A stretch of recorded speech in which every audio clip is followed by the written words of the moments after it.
So is it, how do you reach that stage?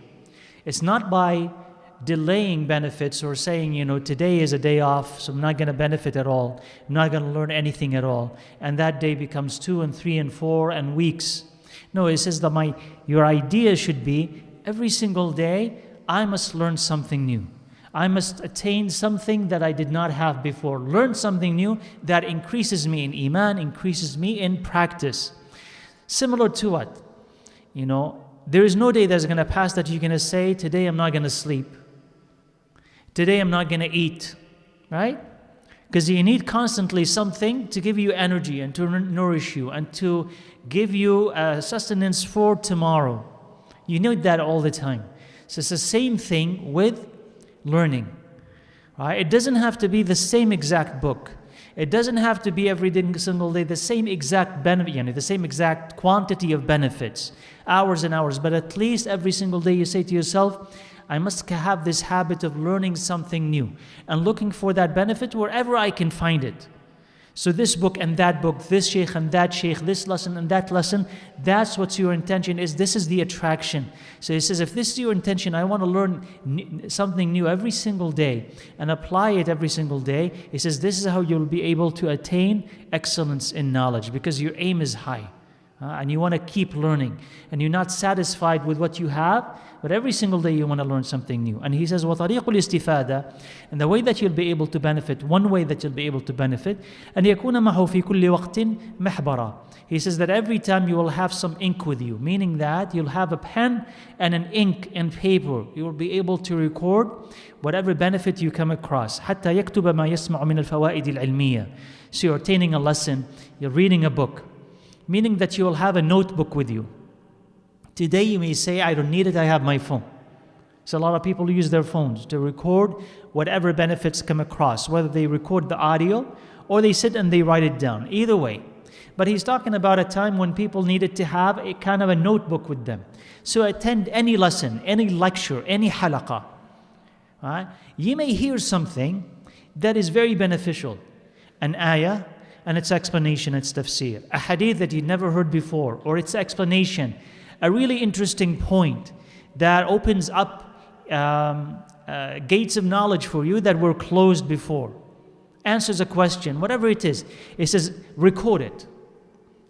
Be quick to record it because you're going to forget it later. Especially if the source is there. On such a night, so-and-so said, and he gave the reference. Or if you're reading a book. If you're reading a book, you'll read a lot of things in it that if you don't document, you're going to forget later. Right? So how do you retain all of that? It says the way that the scholars used to retain it, even till today, is that they will have a notebook with them and they will write down benefits. And then later on they will go and they will classify those benefits. So for instance, a benefit according to Aqidah, they may put in a different notebook. Another one in fiqh, a different notebook. Another one in manners, a different notebook. In tafsir, a different notebook. Or at least write it down. So at the end of each book or at the beginning of each book, you'll have a list of all the benefits, all the good points in that book. And later on, you can go and classify them. So it means that if you're a person who is seeking that benefit, always write them down so that you can go back to them. Because if not, you're going to forget them. And one way to remember things is to write them down. Huh? Especially if it's in your own words. You're not just copying what so-and-so has said in the book. Rephrase it. Rephrase it in your own words because that will require that you understand it. That if I say, what did I just say? If you repeat exactly what I said, you remember what I said. But if I tell you, explain it, you need first to stop, pause, think about it, understand it, and then bring it in your own words. That means that you understood it. So write it in your own words. That will be better. And he says, مَا حُفِظَ فَرَّ وَمَا كُتِبَ قَرَّ. He says, whatever you memorize will flee, and whatever you write will be stable, will stay. So that means that use the aid of writing things down so that you will remember them and you will never forget them. Memorize, but also write down. And he says, وَقِيلَ, and it is said, الْعِلْمُ مَا يُؤْخَذُ مِنْ أَفْوَاهِ الرِّجَالِ. He says, knowledge is what is being taken or what you receive from the mouth of scholars, from the mouth of men, he says. لِأَنَّهُمْ يَحْفَظُونَ أَحْسَنَ مَا يَسْمَعُونَ. Because they memorize the best of what they hear, and they say the best of what they memorize, meaning that when they speak, they select the best of the best. That's what he's saying. So that he's telling you the shortcut is that if there is a scholar and a person who is actually established in knowledge and he's sitting and teaching, that would be really the shortcut to knowledge. Why? Because that person will encapsulate and summarize all that he had studied in very simple statements and will deliver that to you. So maybe this benefit, this particular benefit that he had given to you, maybe it took him pages and pages of reading until he could understand that thing on his own, right? And some matters, some issues are like that. They're really difficult to understand. Sometimes you move from one book to the other, from one scholar to the other, until you understand it. Then he comes and he summarizes it to you. So it's really quick for you to comprehend it. So he facilitates learning. So that's why he said, الْعِلْمُ مَا يُؤْخَذُ مِنْ أَفْوَاهِ الرِّجَالِ. That is, whenever this is a possibility that you have a well-established scholar in that discipline, learn from them, because he will summarize years and years of learning to you right there in front of you. And he says, and so, he mentions his name, had given his son the advice that every day he would memorize something from ilm and from hikmah, because though it is little, with time it will be plenty, right? So even if you say to yourself, okay, it's hard for me to memorize the Quran, or it's hard for me to memorize Surah Al-Baqarah, you say, if you take it, for instance, and I know that ayahs vary in length, but if you take one ayah a day, right, which to maybe many may not be so much, right? Talk about just an average ayah. I'll just memorize that every single day. Well, in a year, you'll find that you've memorized something significant without a lot of effort. So he's saying here that memorize, and this is useful if somebody really says to himself, I don't have time, and also I don't have that discipline and patience. How am I supposed to finish this book? I've never finished a book in my life, unless I was, going to be tested on it. Never finished a book in my life. You say, fine, if you read a page every day, or 5 pages, or 10 pages, whatever you can tolerate without it putting a lot of burden on you, it says, by the end of the month, you seem to actually finish the book. You thought you could not finish it, you finished that book. Or 6 months, you finished that book.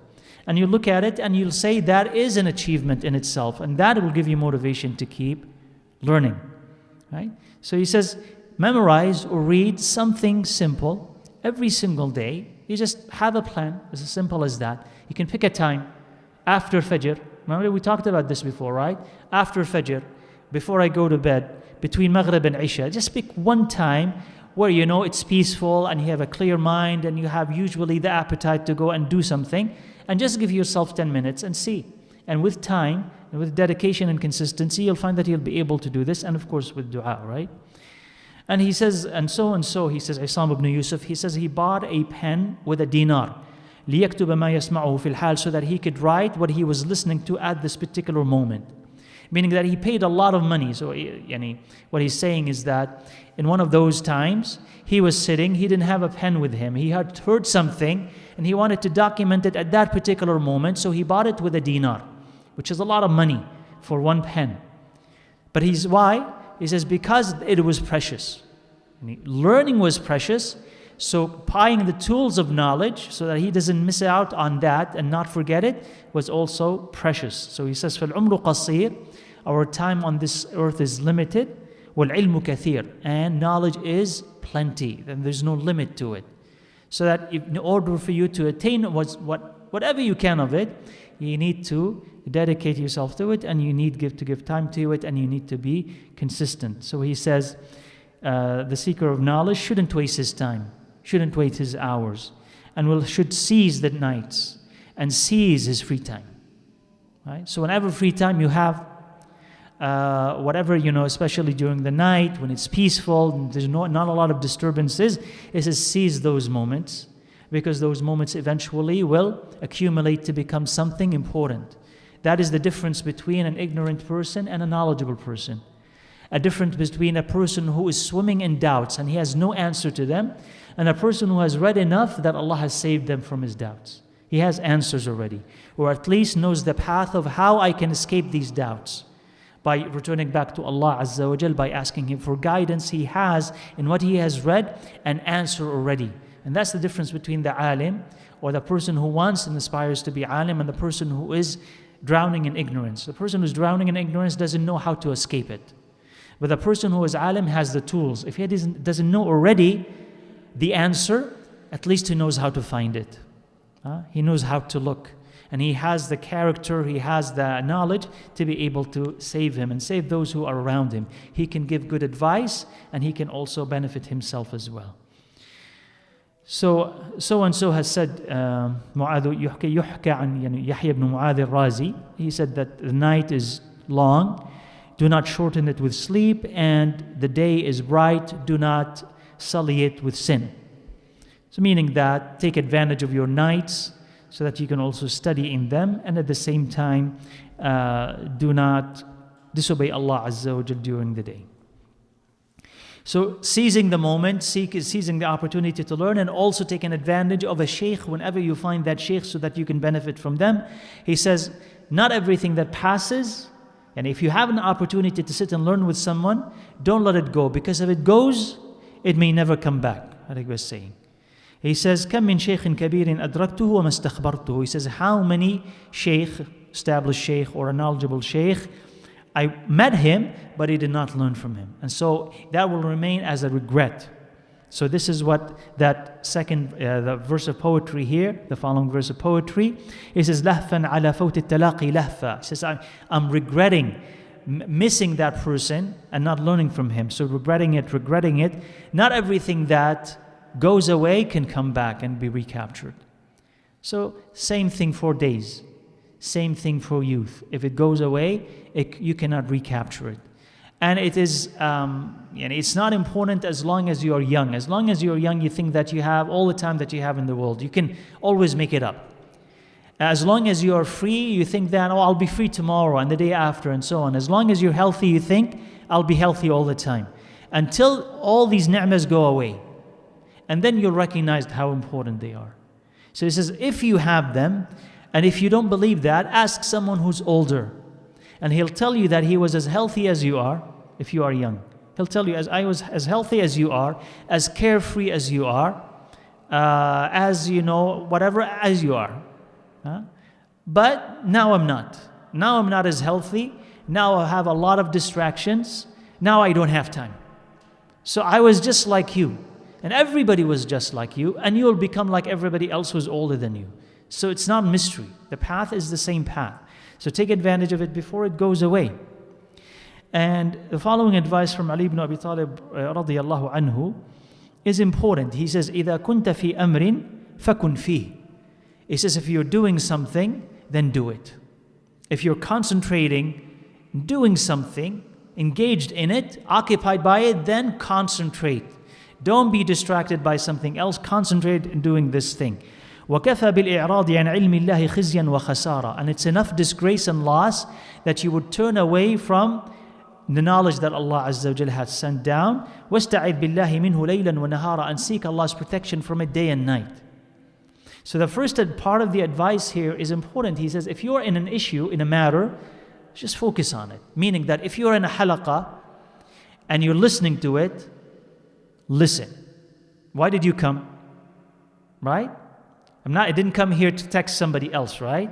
So if you're serious, if you came in a halaqah because you want to learn, then sit and learn and focus. There'll be another time to do other things, but don't mix them up. If you're in a book, right, and there is this shahwa sometimes, you start a book, you get tired a little bit in the middle, and you want to just close that book, skip it, and go to something else. And then once you start a second book, you get tired, and before you finish it, before you get the full knowledge, you get tired, you want to move to something else. And so is that human being. Is what? Bored easily. So he says, if you are focused on something, do it. Dedicate. Finish it. And once you finish it, move on to something else. Don't be so easily distracted. Temperamental, meaning I like this, I'm going to do it. No, I hate it now, I want to do something else. No, acquire focus in your life and finish the task. Then he says, turning away from the religion of Allah, turning away from the knowledge that Allah had sent down, is a great loss. If Allah had given you that opportunity and you turn away from it, you know that you have lost a lot. So ask Allah to protect you from that. And that is a nice reminder to keep in mind that if Allah Azza wa Jal had given you a gift, whatever that gift may be, appreciate it by asking Allah to keep it safe and to help you appreciate it and allow it not to go away, whatever that gift may be. So especially if you have, so you notice in yourself, subhanAllah, that now in this week or this month, I started reading and I am consistent and I'm, learning a lot from it. Or I'm started learning something Islamic and I'm learning a lot from it. Ask Allah Azza wa Jal to keep that ni'mah and not take it away. And don't do something that will take that ni'mah away from you, because it is a ni'mah, and if it continues, you will see its effect. Then he says, وَلَا بُدَّ لِطَالِبِ الْعِلْمِ مِنْ تَحَمُّلِ الْمَشَقَّةِ وَالْمَذَلَّةِ فِي طَلَبِ الْعِلْمِ. He says the seeker of knowledge has to endure burden and be humble in seeking knowledge. Mashaqqa, that there's burden in it, and we talked about it, right? It's not always sweet, it's not always easy. But this is the test between those who are serious and those who are not, those who are ready to carry it and those who are not. And by the way, any profession in the world that you're gonna occupy, you wanna adopt, any type of profession will have a hurdle and a burden in it before you'll be able to call yourself this or call yourself that. When you want to be a teacher, when you want to be a lawyer, when you want to be this, you want to be that, even blue collar, right? Blue collar jobs, whatever it is, there's always that test that you need to overcome to prove yourself. And there's always a burden with whatever you want to do in this dunya. So knowledge also has this test in it and has a little bit of burden. But if you are patient with it, you'll receive Allah's gifts as a result. So it's not always easy, and we talked about this. It's not always easy to say, I want to come to the masjid, I want to sit, I want to open a book, I want to listen to a lecture. And sometimes your iman is high and you really want to do it, and sometimes your iman is low and you don't feel like doing it. But you need to persevere and be patient with all of that and keep pushing yourself. Understanding that you need balance in your life, but you need to push yourself, because without pushing yourself and without dedication, you won't be able to get much from it. So he says, you have to be able to bear that burden, and you must also be humble. And then he says about التملق مذموم إلا في طلب العلم, meaning being tolerant and flattering of people, because you're going to have teachers and scholars who you would have to be patient with to be able to attain or benefit from them. You're going to have colleagues and you have to be patient with them and forgiving to be able to keep their company. But as long as they are on the path of knowledge, you need to do that.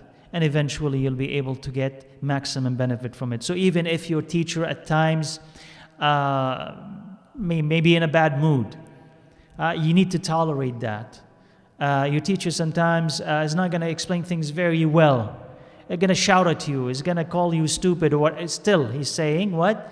As your teacher, you need to be patient with all of this, because he's a human being after all, right? So on his part, on the teacher's part, he needs to adopt the best of manners. But he says on the student's part, he says you need to be patient with all of this, because your purpose is what? Is to attain ilm. So sometimes there is that hurdle in it. It's not always going to be sweet. It's not always going to be easy, but if you are patient, you're going to get it, inshallah. The next chapter, and this is also a beautiful one and an important one. He says, فَصْلٌ فِي الْوَرَعِ فِي حَالَةِ التَّعَلُّمِ. This is in wara'. Wara' is staying away from the haram, avoiding the haram, avoiding the suspicious. He says, while seeking knowledge, you need to maintain a state of wara' where you are away from haram, avoiding it. And he says, why is that? He says, فَكُلَّمَا كَانَ طَالِبُ الْعِلْمِ أَوْرَعَ كَانَ عِلْمُهُ أَنْفَعُ وَالتَّعَلُّمُ لَهُ أَيْسَرُ وَفَوَائِدُهُ أَكْثَرُ. He says, the more that you stay away from the haram while you are learning, that knowledge is going to benefit you more. And now learning will be easier for you, and you will get more benefits from it. Right? And he's going to quote, it's not here, or it's going to come. Yeah, it's going to come. Oh, it's going to come in the second chapter. Anyway, so because sin, it doesn't mix with the gift of knowledge. Sin doesn't mix very well with learning the Quran. It doesn't mix very well with learning the Hadith.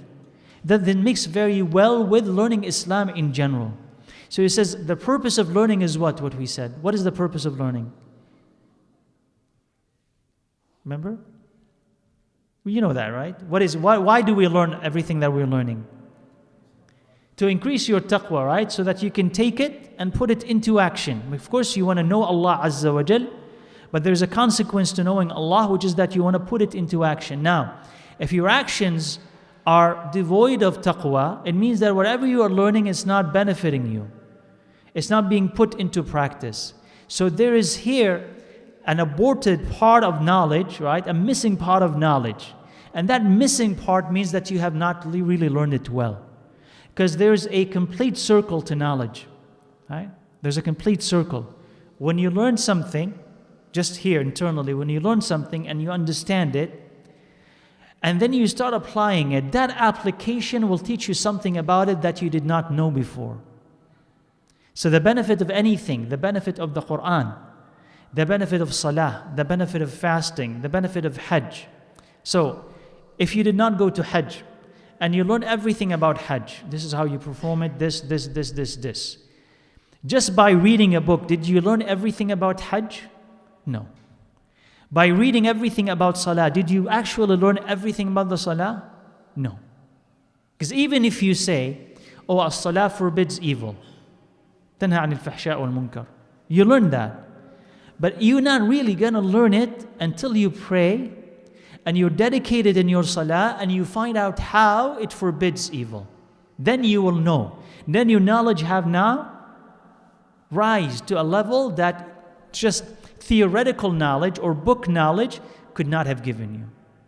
So that's not ilm until you apply it. Ilm is not ilm until you apply it. So you're not going to be given ilm until you stay away from the haram. But if you're committing the haram and learning, is saying learning for you is going to be difficult.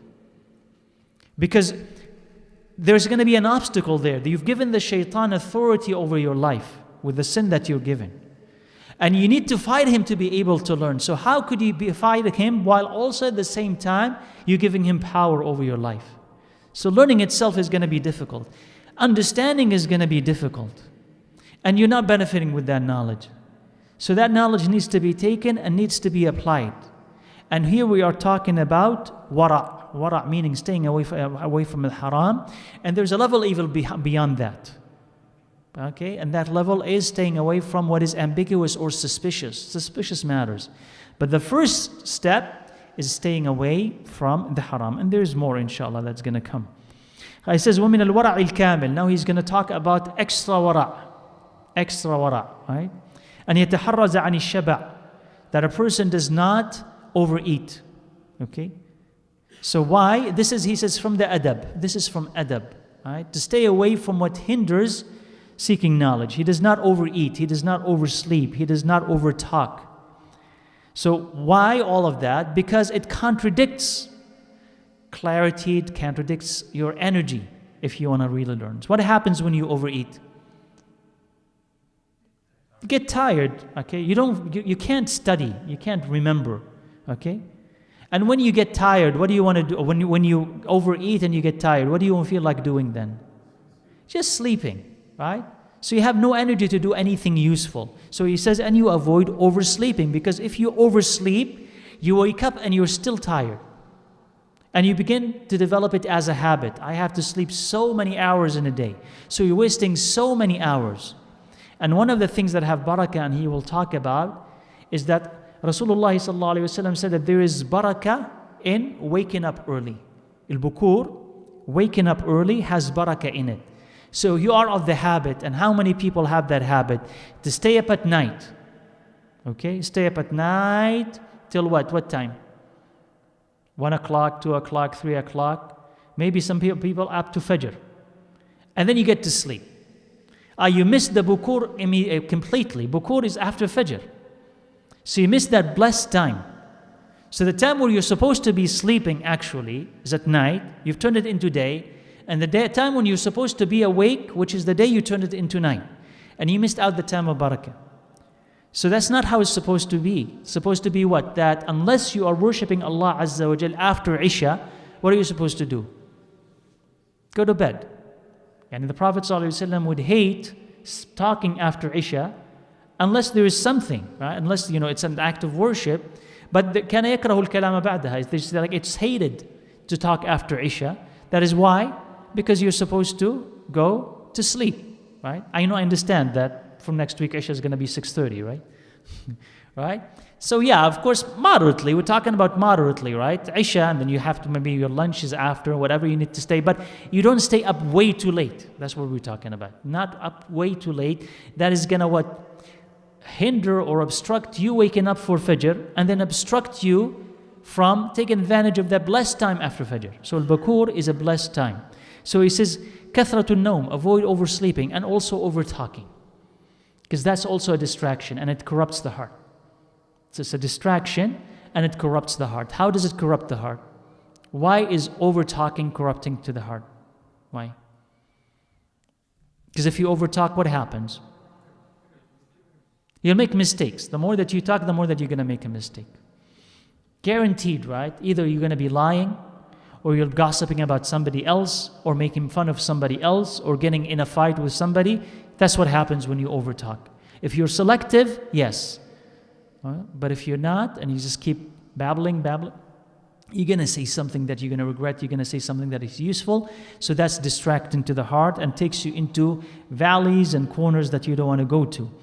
And then he says, وَأَنْ يَتَحَرَّزَ عَنْ أَكْلِ طَعَامِ السُّوقِ إِنْ أَمْكَنَ. So he's here talking about like that full wara. He says, and he doesn't eat in the marketplace and buy food from the marketplace. That his recommendation. Why is that? He says, because it's أَبْعَدُ عَنْ ذِكْرِ اللَّهِ وَأَقْرَبُ إِلَى الْغَفْلَةِ. Because it's more distant from the remembrance of Allah Azza wa Jalla and closer to heedlessness. So he's talking about a state of wara where the person is really focused and does not want to be distracted. So of course, if he goes out to eat, what happens? If you go out to eat, even today, right? You go out to eat, for instance, and you go into a restaurant or you go into whatever, right? And you're buying food. What happens is that, whether you don't want it, you're not seeking it, but you're going to see something wrong, right? You're going to hear something wrong. So that's what he's talking about. It's like with that person who is really focused and he wants to learn and he wants to guard his eyes and guard his ears and guard his tongue. He says, don't go and buy food from outside because of this sin that might be involved in it. He's not saying necessarily that it is haram, because you're not going there seeking these things, but avoiding them is always what?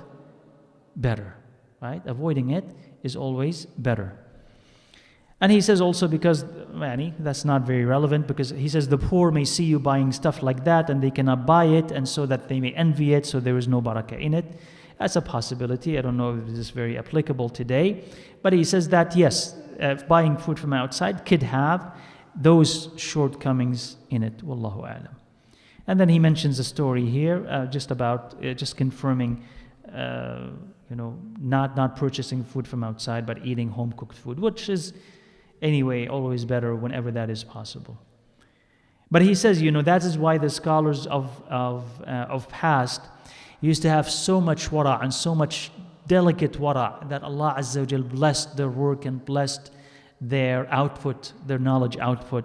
And someone like Imam al-Nawawi, but everybody else, they wouldn't lie, they wouldn't eat anything that has the hint of haram in it.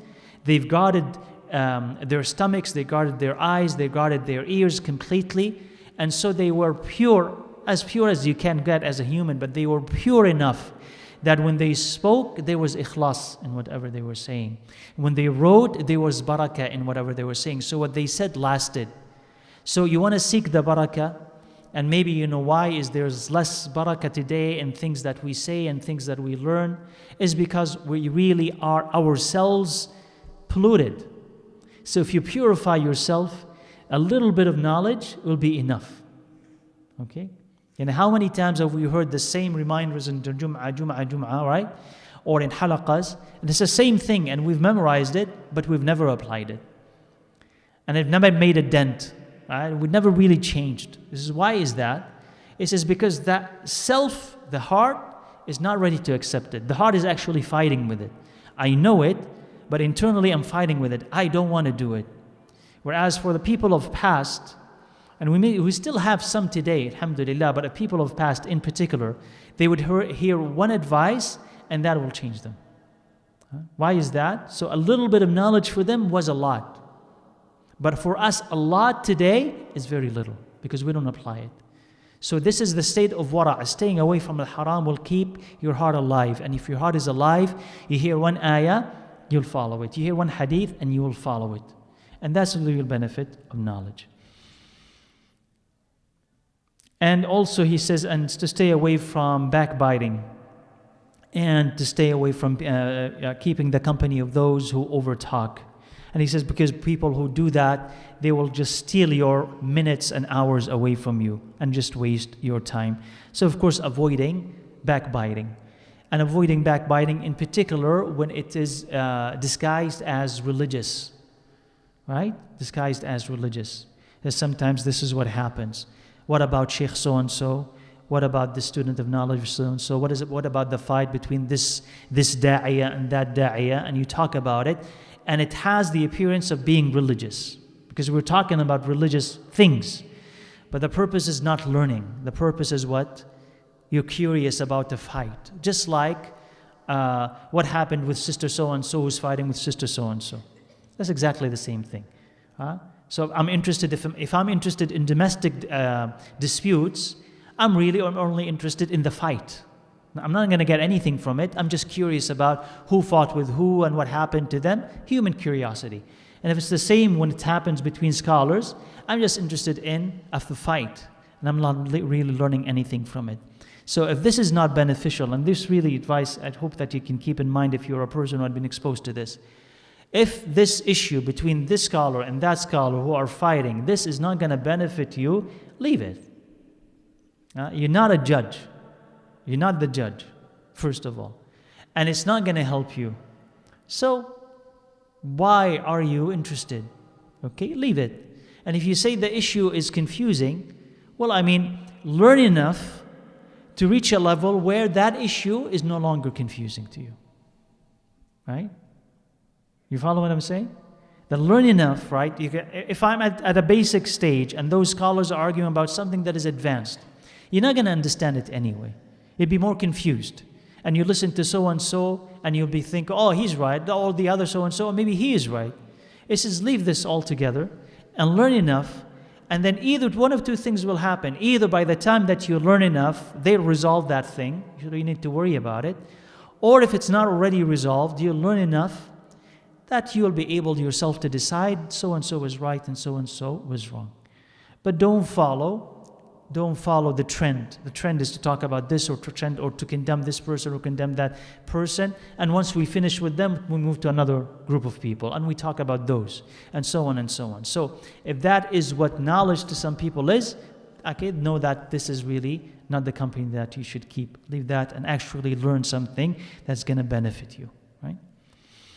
And he says, and min al-wara' also from wara' avoiding the haram is to avoid people of corruption, people of vice, and to keep the company of the pious, because of course this is going to affect you, whether good or bad, it is going to affect you. And he says, and when he sits facing the qibla, following the sunnah of the Prophet, and وَيَكُونُ مُسْتَنَّ, and he follows the sunnah of the Prophet sallallahu alaihi wasallam, وَيَغْتَنِمْ دَعْوَةَ أَهْلِ الْخَيْرِ, and he will seize upon the supplication of the pious, وَيَتَحَرَّزْ عَنْ دَعْوَةِ الْمَظْلُومِينَ, and he would avoid at all cost the supplication of the oppressed.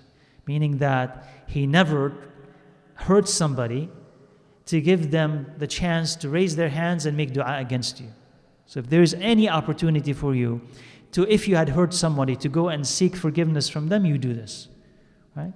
Because otherwise, if they make dua, the dua of the madloom is accepted.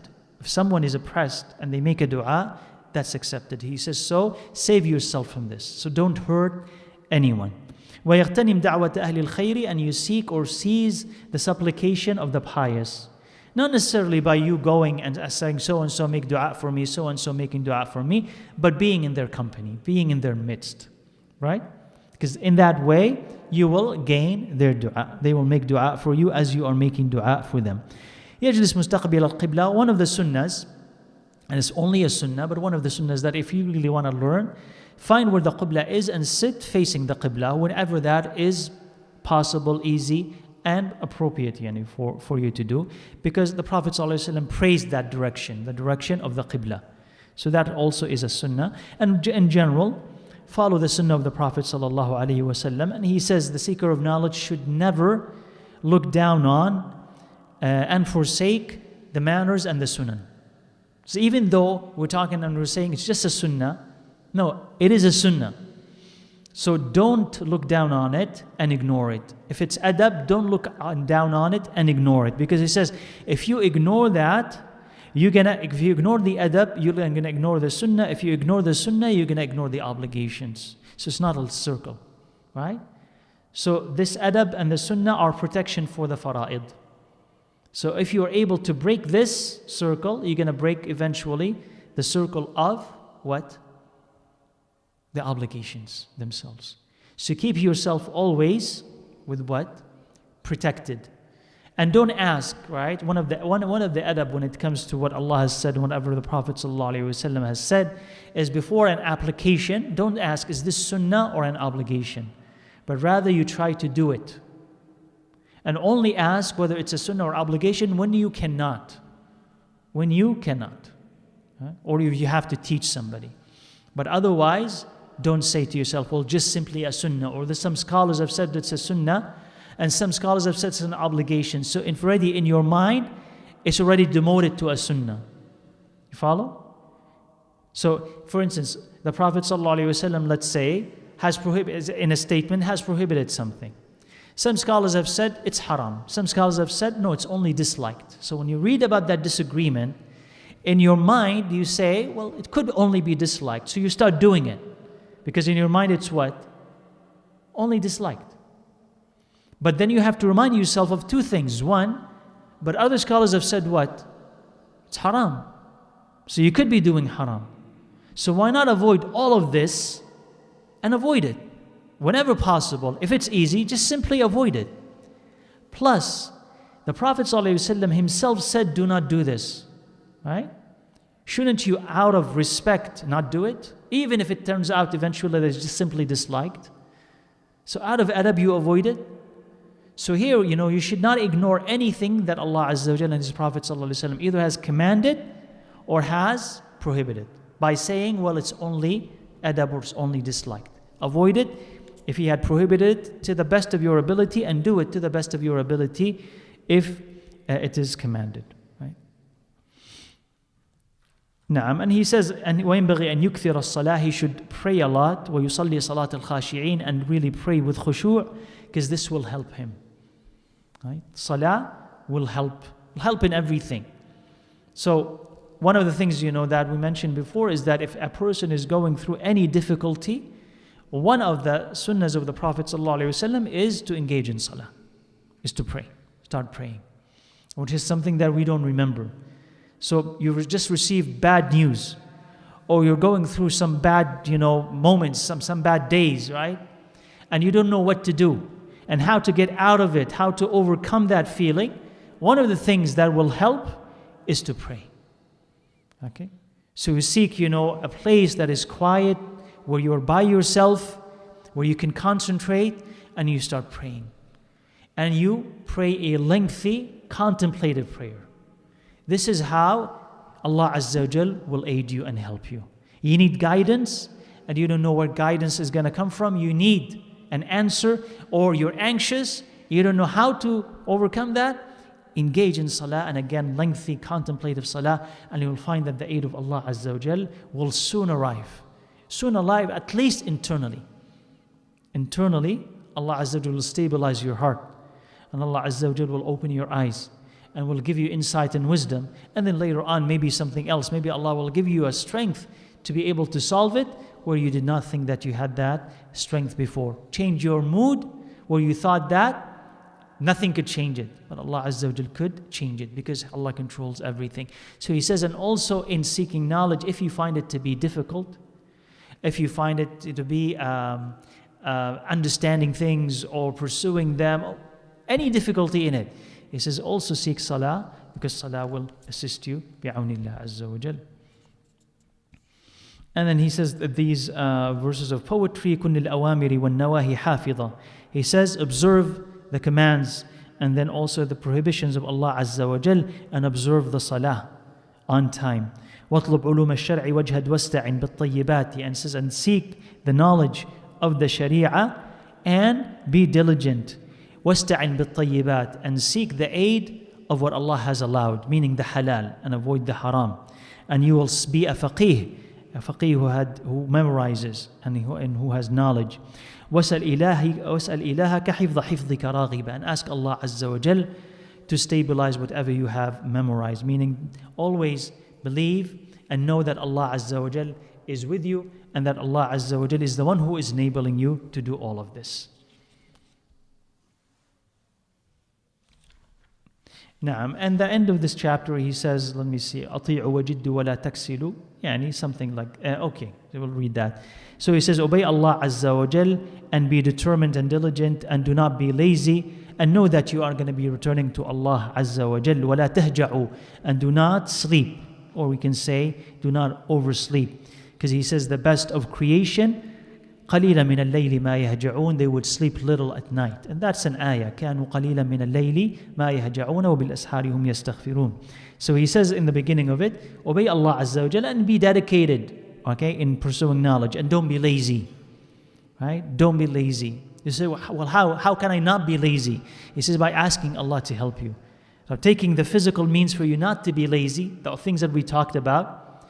One, not overeating, not oversleeping. Sometimes, one thing that he does not mention, exercise.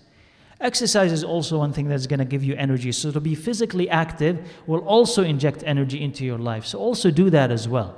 So it doesn't mean that you're learning that you ignore your body. No. So you eat well, a balanced diet, a healthy diet, and he'll be talking about that. And then also exercising. So don't be lazy, and ask Allah. Ask Allah, to keep you dedicated, to maintain your energy, and also that you don't forget about the value of what you are doing. Because as long as you remember the benefit of what you're doing, you will continue doing it. And know, وَأَنْتُمْ إِلَىٰ رَبِّكُمْ تُرْجَعُونَ, and know that you're going to be returning back to Allah Azza wa Jal. So every single day that you're spending, actually, in reality, every single day that you're spending learning something, if it's for Allah, that is something that a day that you're going to see when you meet Allah Azza wa Jal will be for you and not against you. And every day that you waste or you use to sin against Allah Azza wa Jal is a day that is against you. So if you keep in mind that you are going to die, you say, let me before I die do what? Get as much as I can in this life, from this life, for the hereafter. Let me get as much of it as possible. So, imagine if somebody comes and tells you, you're going to die in a month.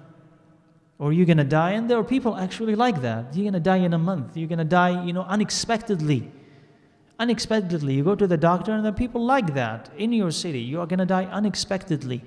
And every single day when he or she, they wake up, they don't know if tomorrow is going to be another day or not. So if you have today, and you don't know that you have tomorrow, if you have today, what are you going to do with today that will be able to help you when you meet Allah Azza wa Jal? So you say, okay, let me do something that actually will help me. Learn something new, do something new, help someone. So this is how you take advantage of your life, by believing that death is near. وَأَنَّكُمْ إِلَىٰ رَبِّكُمْ تُرْجَعُونَ. Yes, I am going to die one of those days. And he says, and don't oversleep, because the best of creation, they used to sleep little at night. And this is the description, as we said in the Quran, when Allah Azza wa Jal was talking about those that He appraised. كَانُوا قَلِيلًا مِنَ اللَّيْلِ مَا يَهْجَعُونَ. They would sleep little at night. وَبِالْأَسْحَارِ هُمْ يَسْتَغْفِرُونَ. And the time of Sahar, which is the last part of the night, they'd ask Allah Azza wa Jal for forgiveness. So, Your night should be a night of sleep, but also a night of worship. And that worship could be worship, you could divide it and make it a worship in salah, a worship in salah and reading of the Quran, or worship in salah and seeking knowledge in general. That also is worship. And the Prophet ﷺ, his habit, so that you'll understand, if you want to divide up your night, how to do it, the Prophet ﷺ would sleep half of the night, then wake up and pray 1/3, and then sleep 1/6 and wake up for Fajr. So this is the entire night. So whatever configuration, right, you want to do for yourself that works for you, I'm working, I have to do this and I have to do that, adjust it, but know that this was the practice of Rasulullah ﷺ. Half of the night he's asleep, then he wakes up and he prays 1/3 of the night, and then once he's done with that, he would sleep, to sort of take a nap before Fajr time, and then he would wake up for Fajr, pray those 2 rak'ahs of Fajr, the Sunnah, and then Fajr, and then get out, because they did not sleep after Fajr, right? So you could follow, if your schedule and your work permits that, you can follow that pattern, right? So they did not sleep after Fajr because they would sleep at the Qaylula time, right? Dhuhr time, that's the time when they would sleep and take a nap. That's not available to you, that's fine, adjust your schedule, but you would give your night a time for sleep where you could rest, and also some time for ibadah, and maybe also some time for seeking knowledge, so that every single day you're doing something that brings you closer to Allah Azza wa Jal. فصل فيما يورث الحفظ, and this is one of the things you're going to be talking about. What is the thing that is going to increase your power of memorization? How could you memorize better? So he's going to have some advice here. أقوى أسباب الحفظ, with the thing that is going to really enable you to memorize, الجد والمواظبة, to be continuous and diligent, consistent, right? So every single day you're memorizing and you're learning, you're memorizing and you're learning, and never giving up. He says this is a thing that's going to help. He says وتقليل الغذاء, and not eating a lot. And we talked about that. So not eating a lot, eating a balanced meal, but not overeating, right? وصلاة الليل, and praying at night. وقراءة القرآن من أسباب الحفظ. So reading the Quran and night prayer. So all this is what? Ibadah.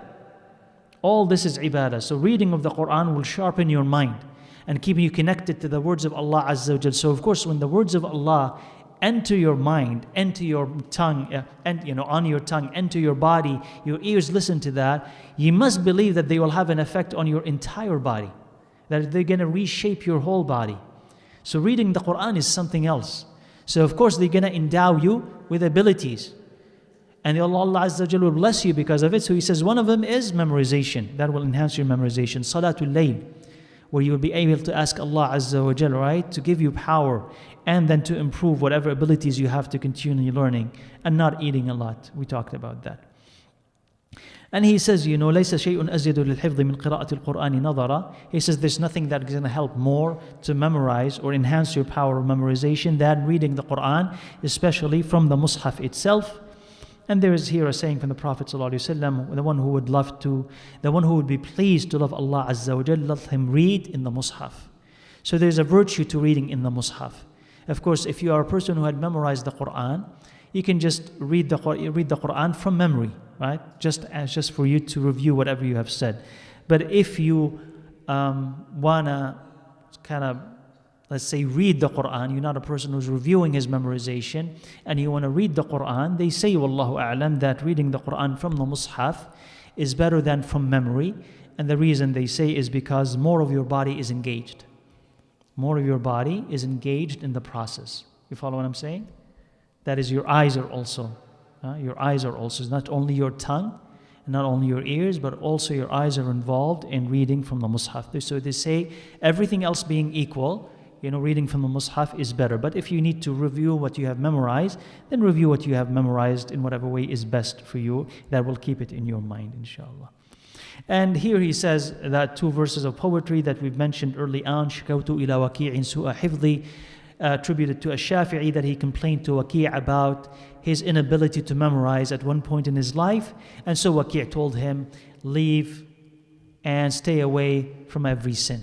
Because if you stay away from every sin, Allah Azza wa Jal will grant you that ability to understand His religion and to be able to memorize it. So consider sin to be an obstacle in every direction. Every pursuit that you have, if you sin, that sin is going to be an obstacle in it. Even rizq itself, sin will be an obstacle in receiving rizq. Okay? So there's always an obstacle. So if you want to remove obstacles from your path, whether we're talking about even worldly matters, but religious matters and worldly matters, stay away from sin. Okay? Yani, there is a part of a hadith, that part is weak. وَإِنَّ الرَّجُلَ لَيُحْرَمُ الرِّزْقَ بِالذَّنْبِ يُصِيبُهُ, and a person will be denied provisions because of a sin that he commits. So that part of the hadith is weak. But what testifies to that meaning are ayahs in the Quran where if you obey Allah Azza wa Jal, Allah will increase His bounties upon you, right? So minus that obedience, you're not going to receive those blessings. So that testifies to the meaning of that hadith, is that yes, if you disobey Allah Azza wa Jal, then there was a decrease in barakah. So you want to see barakah in your children, what do? You and your children stay away from your haram. If you want to see a barakah in your marriage, what do? Stay away from the haram. You want to get engaged, you want to get married, what do? You want Allah to bless that union. It's not a union yet. What do? Stay away from the haram. You want to learn Islam. I want to learn it well and understand it. What do? Stay away from the haram. Right? So the haram will steal away the barakah from your life. All of it. In religious and in worldly matters as well. So that's why he said, what is going to enhance your memorization and your ability to retain? And he says, staying away from the haram. And then he says, وَالسِّوَاكُ وَشُرْبُ الْعَسَلِ, also siwak and eating honey. That also will enhance your memory. And he does, by the way, in this chapter, talk about other things, and this will enhance your memory, this, and this, will worsen your memory, but none of the, the Shaykh Ra'izallah Khairi, the editor Shaykh Bashir, have omitted a lot of these things because there really no evidence for them, but it's just based on experiment or hearsay. If you eat this, this will happen to you. If you eat this, this will happen to you. But what he has retained here, what is the most beneficial. So in general, if Allah Azza wa Jal had praised or mentioned a food in the Quran, or a food is mentioned in the Sunnah and is praised, it is a very, very good idea for you to make it part of your diet, right? A very good idea. So if we're talking about honey, talking about olive oil, talking about anything that is praised by Allah or His Prophet ﷺ, it's a very good idea to make it part of your diet. He says, وَأَمَّا مَا يُورِثُ النِّسْيَانُ, what brings on forgetfulness, فَهُوَ الْمَعَاصِي وَكَثْرَةُ الذُّنُوبِ. So it says sin, and having plenty of sins. وَالْهُمُومُ وَالْأَحْزَانِ, having a lot of stress and sadness because of the dunya. And also وَكَثْرَةُ الْأَشْغَالِ وَالْعَلَائِقِ, so being occupied with it and having a lot of attachments, worldly attachments. So the first part here, he's right. He says, if you are overly anxious about this world, كَثْرَةُ الْهُمُومُ وَالْأَحْزَانِ, so sadness and anxiety. It says if you're a person who's bothered with a lot of past mistakes and regrets, and you always are thinking about it, so you're sad because of it, or anxieties about the future or about something that is happening at this moment, if you're constantly thinking about the dunya and down because of it, he says you won't have the energy to study and the energy to learn and the patience to continue, because you're being straddled by all of this pain. He says you don't need all of this. You need to drive this away. You need to get rid of that and not be so attached to the dunya.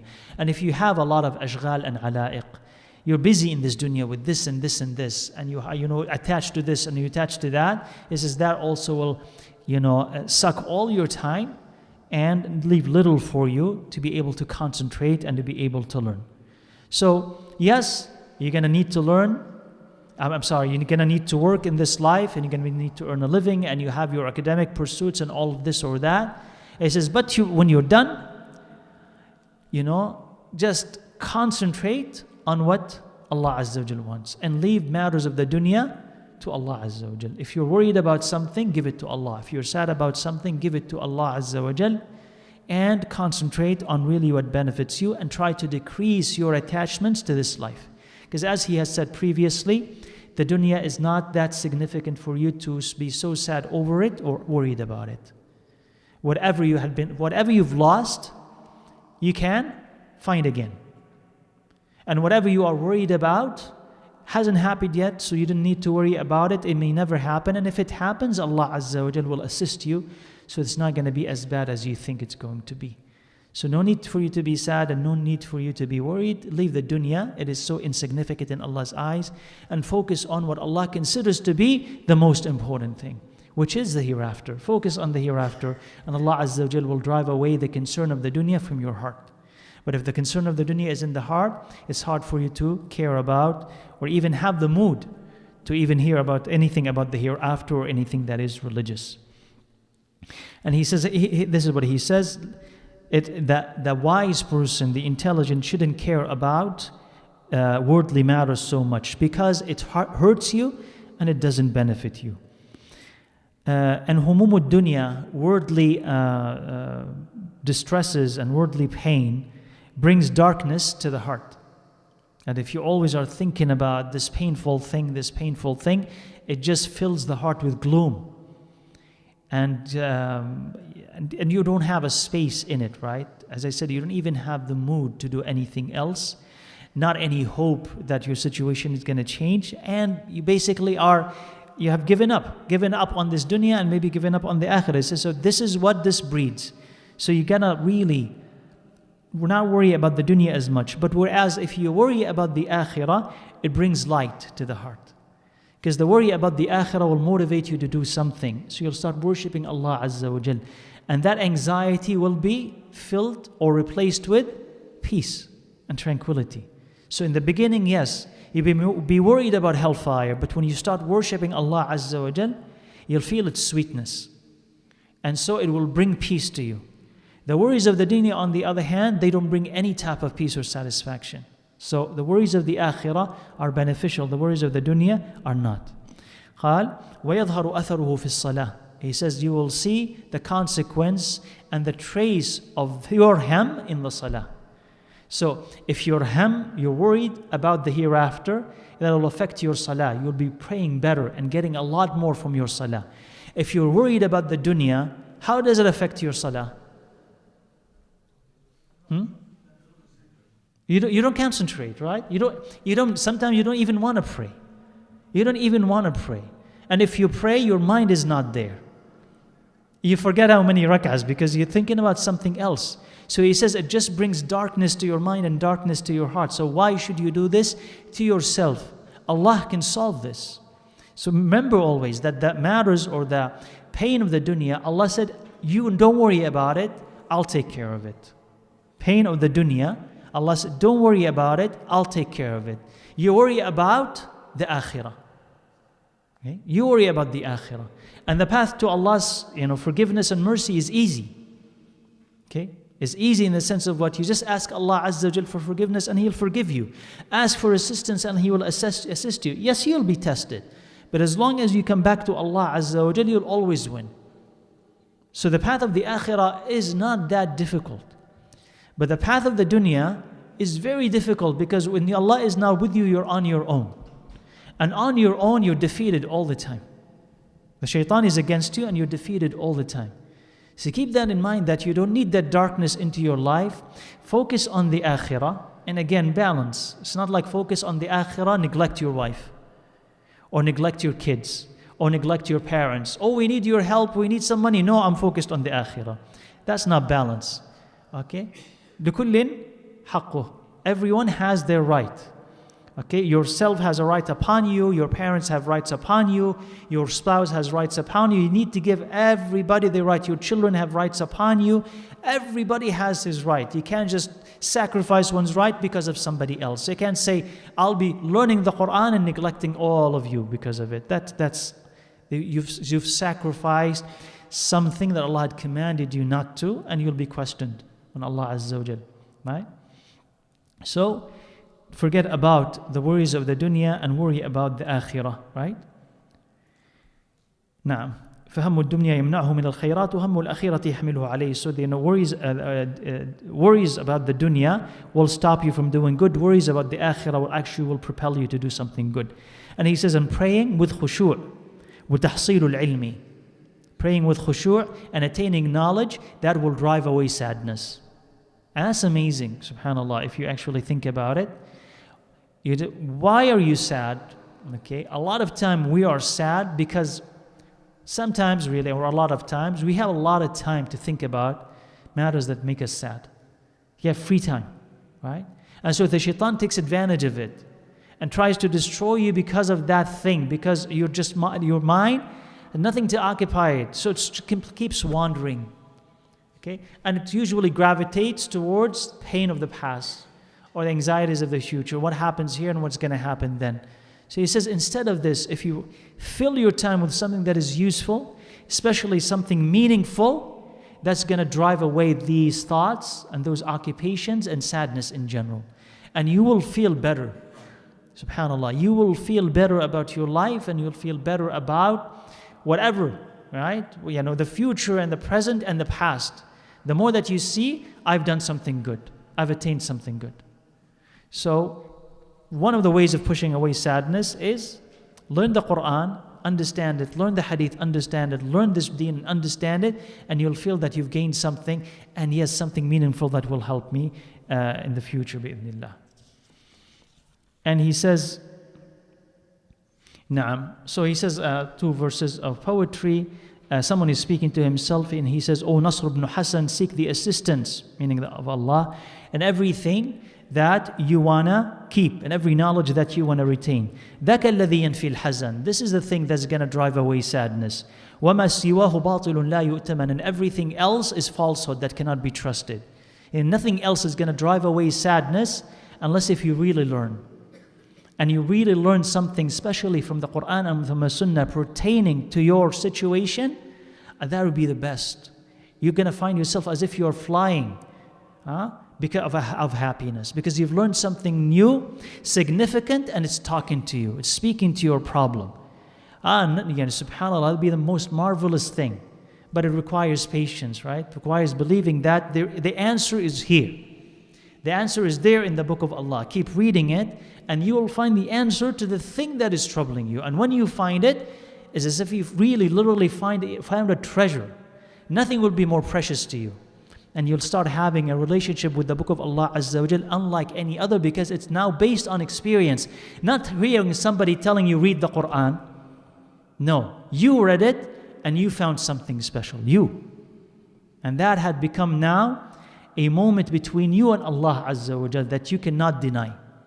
And you can always go back to and say, I was looking for something and Allah gave me the answer in His book. So that is the type of relationship that you will have with this knowledge. So you really want to drive away sadness, drive away sadness with learning whatever Allah Azza wa Jal has revealed. And then, the last, 4 verses of poetry, he's basically saying that, addressing in the first 2 verses, so and so, this beautiful woman who is this beautiful and that beautiful and all of that. But in the last 2 verses he says, but leave me and excuse me or pardon me, because I am fascinated and obsessed not with you but with seeking knowledge. Okay? وَلِي فِي طِلَابِ الْفَضْلِ وَالْعِلْمِ وَالتُّقَى. And in seeking excellence and knowledge and taqwa is sufficient from trying to listen or to see beautiful women. And that is true too, right? So he's saying that the one who reaches a point where he starts finding actual joy in learning and benefit in learning, stops finding that much joy in haram. There's what attracts us to haram? The pleasure that we find in it. And there is pleasure in it. I'm not going to lie to anybody and say, oh, there's no pleasure in haram. If there is no pleasure in it, nobody would go after it, right? But with that pleasure, there is what? A lot of bitterness and a lot of pain. As soon as you do it, when you're done, what do you feel? If the heart is still alive, what do you feel? Regret. You're disgusted with yourself. Why did I do this, right? Am I stupid? Why? I'm never going to do it. As long as the heart is alive, right? Why did I do it? I shouldn't do it. And you're going to feel down, and you're going to feel tired, and you're going to feel bored, and you're going to feel miserable. And that all is the effect of sin. So yes, there is joy, but it's always mixed with bitterness and hardship. But the joy of ilm, in the beginning there is hardship, not bitterness, but there is a little bit hardship. When you overcome that hardship, you'll find its joy. And when you find that joy over there, it will be a better substitute for any joy that you can find in the haram. Like literally, seriously. Seriously. And if you tell yourself or you ask yourself, it was a question that we ask ourselves at times. It says, okay, I'm trying to do the right thing, but it's hard. And I'm finding myself a lot of times sad and struggling with this and that. And whereas I find those who are sinning, living a life that is not observant of Allah Azza wa Jal, not conscious of Allah, they're always happy and they're always smiling and they're always having fun. Why is that? Right? Why is that? I'm not finding this sweetness, but it seems that they're having fun, but I'm not. It says, because you exist at a level where you have not reached the sweetness of that life yet. You're still struggling at the surface. So you need to push yourself harder. You're going back and forth between you and that previous life, and you're still looking at it. And you haven't found that yet, the sweetness of Iman. That is going to allow you to drown in the love of Allah Azza wa Jal, in the love of the Prophet Sallallahu Alaihi Wasallam, and really, really, truly enjoy it. So keep pushing, and you're going to find it. And ask Allah Azza wa Jal for it. And don't think that those who, record themselves and take pictures of themselves or proclaim that they're happy, sinning against Allah Azza wa Jal, are really, seriously happy. They're not, right? There is an aura, there is a facade, there is an appearance of happiness, but on the inside, no single human being escapes stress and worry and anxiety and self-doubt. No single human being, no matter how rich or poor they are, right? And especially if you are away from Allah Azza wa Jal, it starts accumulating until it reaches a point, the breaking point. But you keep pushing, and you will find the pleasure that Allah Azza wa Jal talked about and His Prophet Sallallahu Alaihi Wasallam had mentioned. So we have one more chapter, and I'm wondering if I should continue or we can leave this till next week. Ma yajlibu rizqa, what brings on provisions, what stops it, what increases one's life, and what decreases it. So it's not very long.